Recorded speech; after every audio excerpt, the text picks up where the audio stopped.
நண்பர்களே, வைகுண்ட ஏகாதசி சொர்க்கவாசல் திறப்பு அப்படிங்கிறது வருஷத்தில் ஒரு நாள் தான் வரும். பொதுவாக ஏகாதசிங்கிறது மாதத்தில் ஒரு நாள் வரும். வைகுண்ட ஏகாதசி சொர்க்கவாசல் திறப்புங்கிறது மார்கழி மாதம் வருகிற டிசம்பர் 30ஆம் தேதி அதிகாலை 5 to 6 மணிக்கு தான் இந்த சொர்க்கவாசல் திறக்கப்படும். இந்த சொர்க்கவாசல் என்றால் என்ன? அதாவது விஷ்ணு பகவான்கிட்ட 2 அரக்கர்கள் போரிட்டாங்களாமா.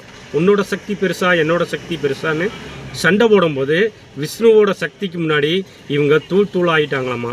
அப்போ பாவ விமோச்சனம் கேட்கறதுக்காக விஷ்ணு கடவுள்கிட்ட இந்த அரக்கர்கள் 2 பேரும் எங்களுக்கு பாவ விமோச்சனம் கிடைக்குமா, எங்களுக்கு சொர்க்கத்தில் இடம் கிடைக்குமா, இறைவா எங்களை காத்த இறைவா உன்னை தரிசிக்க எங்களுக்கு சொர்க்க வாசலில் இடம் கிடைக்குமா அப்படின்னு இவங்க கேட்கும்போது அந்த விஷ்ணு பெருமாள் இவங்க 2 பேர்த்து கையும் பிடிச்சி அந்த பரமபதா வாசல், அதாவது வைகுண்டம்ங்கிற சொர்க்க வாசலுக்கு விஷ்ணு பகவான் கூட்டி சென்றார். இதுதான் சொர்க்க வாசல் திறப்பு.